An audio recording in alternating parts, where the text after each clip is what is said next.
Hi, welcome to TS News. IPL 17th edition, match number 6, Royal Challengers Bangalore versus Punjab Kings జట్ల మధ్యన రేపు సాయంత్రం match బెంగళూరులోని చిన్నస్వామి స్టేడియంలో జరగబోతోంది.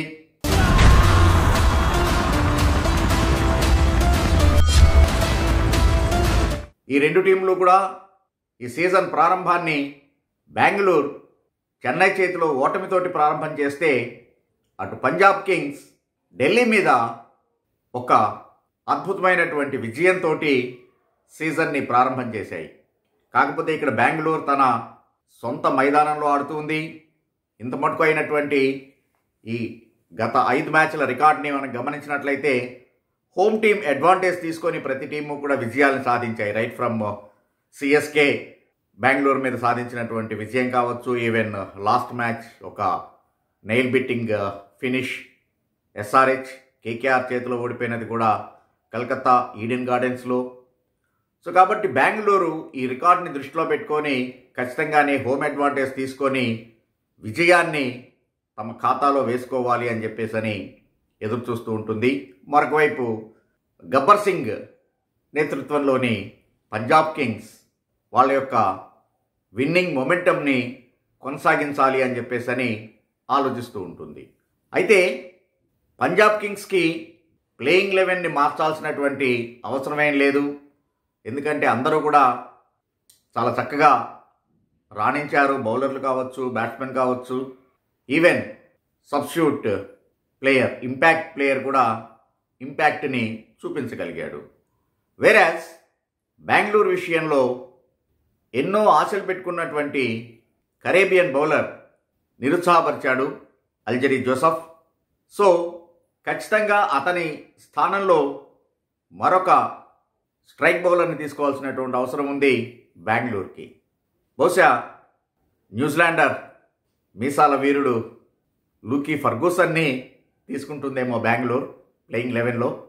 ఈవెన్ అలా కాకపోయినా కూడా ఇంగ్లీష్ స్పీడ్ స్టార్ టాప్లీ కూడా చక్కగా బౌలింగ్ చేయగలిగినటువంటి వాడే. బట్ ఇనిషియల్గా చిన్నస్వామి స్టేడియంలో పేస్ జనరేట్ అవుతూ ఉంటుంది.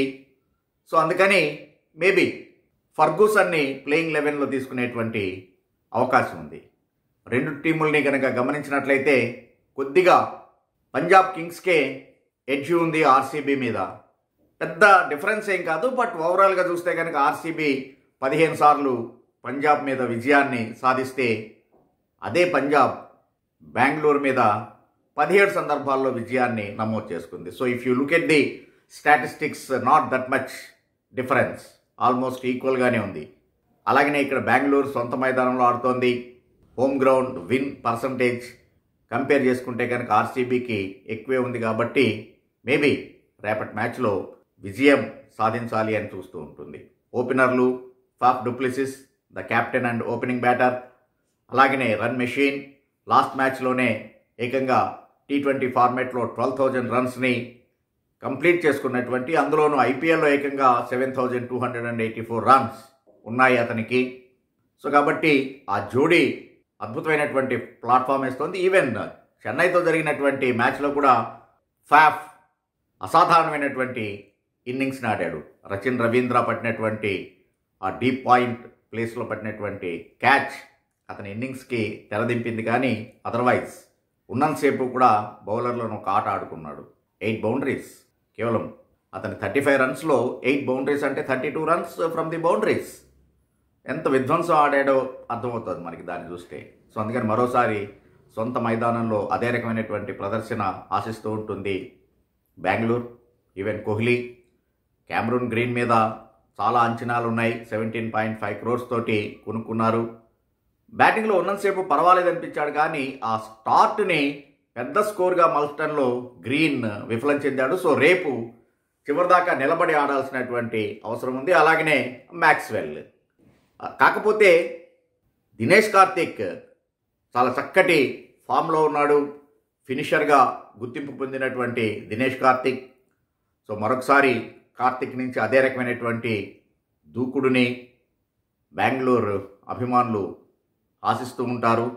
ఆ తర్వాత దినేష్ కార్తిక్ ప్లేస్లో యష్ దయాల్ని ఇంపాక్ట్ ప్లేయర్గా వాడుకున్నారు ఫస్ట్ మ్యాచ్లో. బహుశా అదే సీన్ రిపీట్ చేసేటువంటి అవకాశం ఉంది. ఎందుకంటే దినేష్ కార్తిక్ బ్యాటర్గా తన యొక్క పని పూర్తి చేసుకుంటే ఆ తర్వాత బౌలర్గా యష్ దయాల్ ప్రత్యర్థిని పట్టుబట్టేటువంటి అవకాశం ఉంటుంది. సో బెంగళూరుకి ఓవరాల్గా ఒక ఎల్జరీ జోసెఫ్ మినహాయిస్తే కనుక మిగిలినటువంటి వాళ్ళందరూ కూడా ఆల్మోస్ట్ ఓకే అనిపించారు. ఫస్ట్ ఒక్క మ్యాచ్ని బేస్ చేసుకొని ఒక కంక్లూషన్కి రాలేం కాబట్టి ఆ ఒక్కటే మార్పుతోటి బరిలో దిగే అవకాశం ఉంది. మరొక వైపు పంజాబ్ బహుశా ఎటువంటి మార్పులు చేసేటువంటి పరిస్థితి లేదు. శ్యామ్ కరణ్ బౌలర్గా విఫలం చెందినా కూడా ఏకంగా man of the match 63 runs with quick fight 47 బాల్స్లోనే పంజాబ్కి 4 వికెట్ విక్టరీని అందించాడు.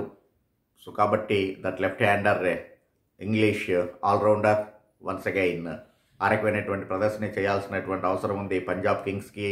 Liam Livingstone is of course, అలాగనే కెప్టెన్ శిఖర్ ధవన్ ఖచ్చితంగా ఒక పెద్ద ఇన్నింగ్స్ ఆడాల్సినటువంటి అవసరం ఉంది. ఎందుకంటే ఇప్పటికే ఆల్మోస్ట్ అతనికి ఇండియన్ టీంలో ద్వారాలు మూసుకుపోయాయనే చెప్పుకోవచ్చు. కానీ ఒక ఎక్స్ట్రాడినరీ ప్రదర్శన కనుక చేసేట్లయితే ఈ ఐపీఎల్లో తిరిగి ఖచ్చితంగా అతనికి అవకాశం అనేటువంటిది వస్తుంది. సో అందుకని దాన్ని దృష్టిలో పెట్టుకొని శిఖర్ ధవన్ కనుక ఒక మంచి ఇన్నింగ్స్ ఆడేట్లయితే తన టీంకి ఉపయోగం, అలాగనే వ్యక్తిగతంగా గబ్బర్ సింగ్కి కూడా ఉపయోగం. కాబట్టి let us hope Shikhar Dhawan will lead in front. కాకపోతే హోమ్ మైదానంలో ఆడుతోంది, సొంత ప్రేక్షకుల మధ్యన, కాబట్టి ఖచ్చితంగానే బల్లే బల్లే బల్లే బల్లే బల్లే బల్లే మీద బిస్మిల్లాబాద్ విజయం సాధించేటువంటి అవకాశం ఉంది. Thanks for watching TS News.